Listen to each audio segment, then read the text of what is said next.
Berarti sudah 3 pertanyaan tadi. Saya kira padat sekali Prof nih peran ini ya. Insya Allah akan direspon. Kita langsung persilakan karena tadi ini saya lihat bukan sekedar pertanyaan tapi sebuah keresahan ya, keresahan bersama yang sudah diwakili oleh 3 penanya tadi. Silakan Prof. Ya, ini sangat luar biasa. Diawali bukan dengan kemenangan, bukan Aceh. Sebenarnya begini, saya ingin membuat contoh-contoh ya, tapi karena ini kita media sosial, saya khawatir nanti akan dipenggal-penggal. Ya, yang tersebar adalah contoh yang negatif itu. Jadi saya tidak berikan contoh, saya mengelaborasinya secara general. Kalau saya buatkan contoh temenak yang positif, temenak yang negatif, nanti itu jadi bahaya. Oke. Konsep atau narasi temenak itu dia 2 perspektif sebenarnya. 2 perspektif. Tergantung, dan itu sangat situasional gitu. Sangat situasional. Artinya apa? Orang mengekspresikan kegembiraan juga dengan itu. Tadi model-modelnya Furkan sampaikan dan wa akhawatuha sejenisnya kan banyak itu. Itu tidak dengan negatif. Misalnya juga seorang apa ya, Ustadz tampil di mimbar, ya kan? Dia kalau tidak ada unsur-unsur itu ya nggak menjadi menarik itu podium itu.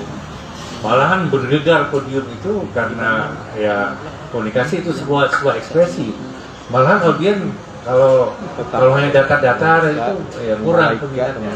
Tapi kalau diselingi dengan lagu misalnya, diselingi dengan temenak 3 tahun, nah itu akan udip, akan ramai gitu. Jadi ya tadi kasus itu itulah mukmin itu berbicara, berekspresi dari kata hatinya. Tidak mengikuti emosionalitas yang ada pada dirinya. Karena konsep emosionalitas itu kan digandungi, diduduki oleh jin dan setan. Kan itu sebenarnya.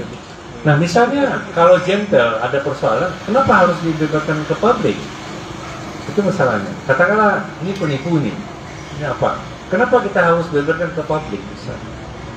Kenapa enggak gentle hadapin saja?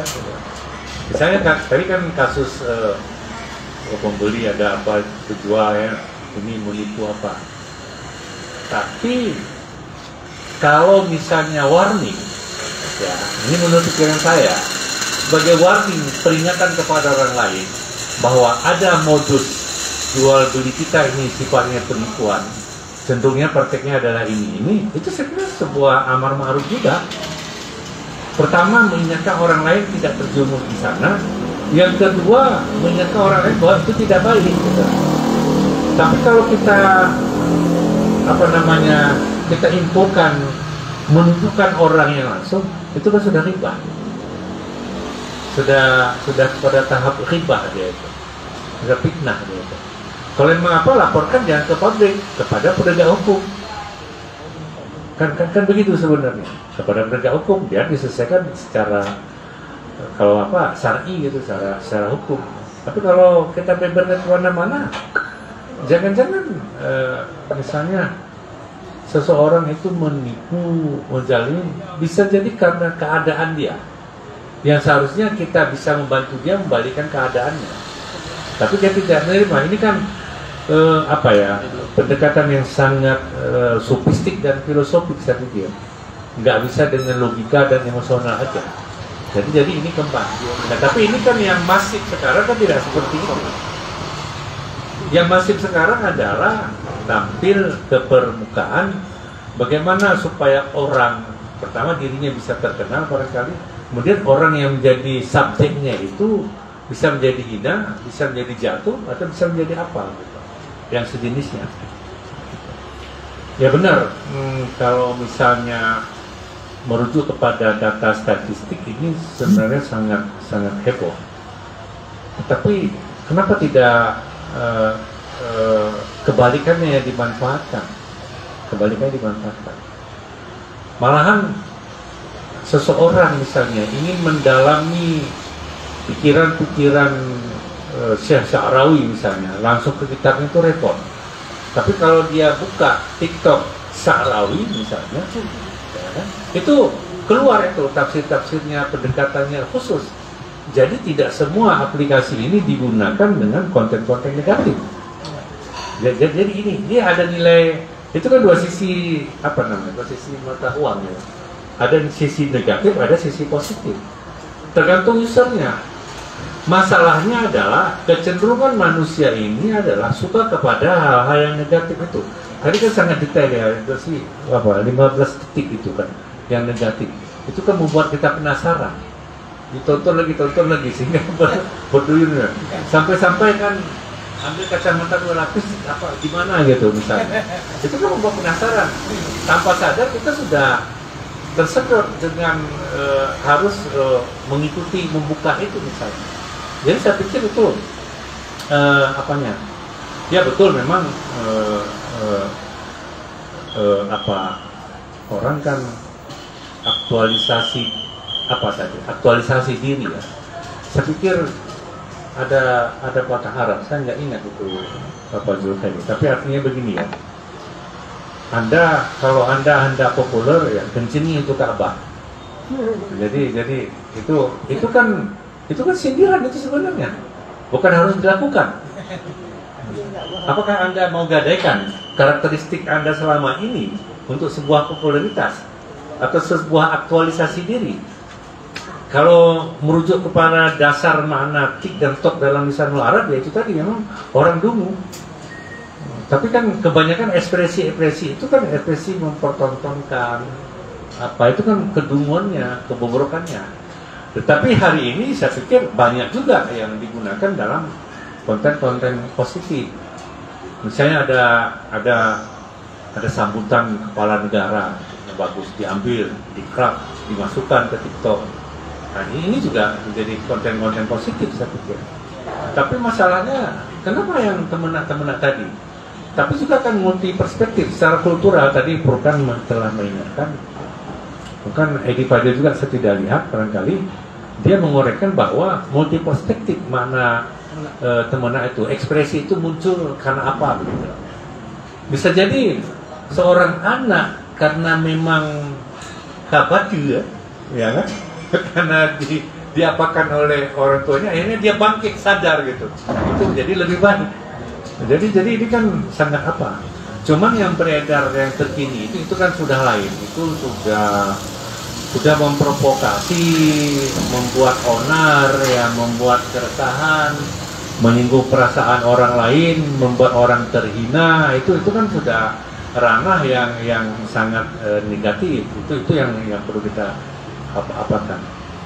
Mungkin ya karena persinggungan budaya seperti tapi begini, bahasa komunitas itu sebagai sandi barangkali. Yang kita, kalau saya belum riset itu, saya kira perlu diriset juga. Jangan itu bahasa sandi, anjing kayak itu bukan marah dia, tetapi Dokter bilang tadi kan sebagai bentuk kasih sayang gitu. Jadi bahasa sandi pada komunitas tertentu. Nggak tahu kita, misalnya di komunitas Anapa atau jangankan itu, di WhatsApp grup pun punya bahasa sandi sendiri saya lihat. Saya ada puluhan grup WhatsApp, itu beda-beda caranya, kode-kode etik yang digunakan. Nah, kita kembali kepada dasar.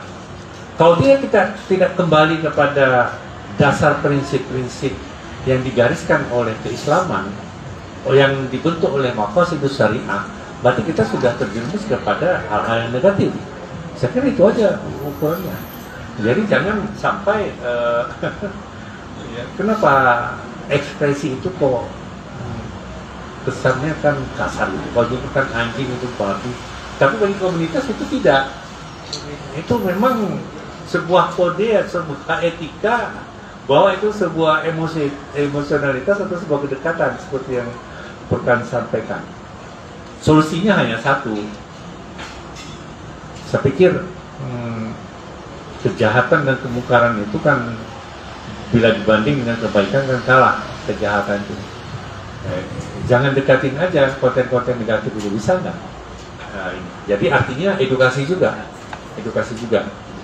Tadi ingat begini, masalah keluarga. Saya temukan juga itu muncul sendiri dan kadang-kadang kan lewat iklan itu kan. Jadi iklan itu begini, keluarga, dicerminkan dengan keluarga. Ada ayah, ada anak perempuan, ada anak laki-laki, dan ibu memasak di dapur. Nah, jadi yang bertiga ini menunggu hidangan. Asik main HP, buka konten lainnya, ayah begitu, anak begitu, yang lagi perempuan sama aja. Jadi ibu ini datang menghidang, nggak disadari karena asik dengan handphone itu. Jadi asik itu. Jadi ibu ini cerdas dia. Dibawalah, saya pikir dibawa kuasok ya, karena kan dibawa kuasok, dipakai jepit. Saya pikir mungkin kepiting diambilkan. Ternyata yang dikeluarkan adalah HP, genset, apanya, alat cas itu, recas ya. Dari apanya, dari kualinya itu dikeluarin. Jadi melongo itu ayah itu. Ini kan sebuah kritik sosial. Itu saya pikir konten untuk kritik sosial. Ini yang harus lahir dari generasi muda, saya pikir.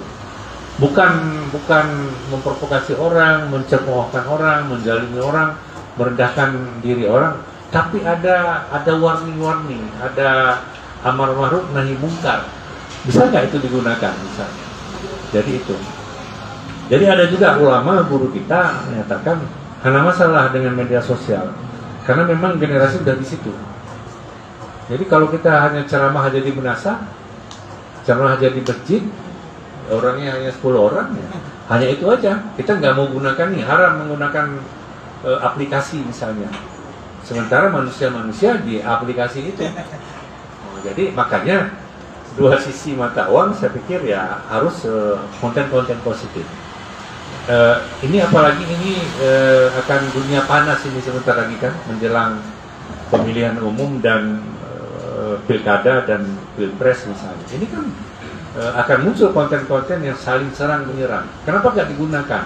Supaya warga itu ada edukasi politik yang baik gitu, lewat aplikasi-aplikasi ini. Jadi itu. Nah, bila kita tanyakan bahwa kultural keacehan ini sudah tergadaikan karena persinggungan budaya, itu benar mungkin. Dulu Profesor Muslim Ibrahim membuat ilustrasi begini. Dulu katanya sebelumnya berangkat ke Mesir, bila ada orang berjalan di jalan itu kan, Yona Graham kan, dia kan, yang siro kedihiko, yang siro kedihiko. Jadi, tapi dia bilang ketika saya pulang setelah 12 tahun di Mesir pulang, kalau ada orang yang berjalan berduaan yang bukan mahram, ada yang Graham, bukan berpisah, makin rapat. Jadi ini kan sebuah akulturasi budaya yang sudah sangat. Sekarang proteksinya mana? Saya pikir ya Aceh harus menggali kembali budaya-budaya kearifan lokal itu. Bila perlu, mungkin kearifan lokal ini untuk mengantisipasi budaya. Tadi apa kan tadi yang nasihat-nasihat sejak kecil itu kan, dia kan sudah hilang. Di PAUD ada nggak diajarkan budaya-budaya kearifan lokal itu supaya karakter anak itu tercerminkan sikapnya kepada hal-hal yang baik misalnya. Jangan-jangan black and white diajarkan begitu. Kafir dan mukmin yang diajarkan. Tidak ada kasih sayang, tidak ada tasamuh, tidak ada saling menghargai, tidak ada kedisiplinan misalnya.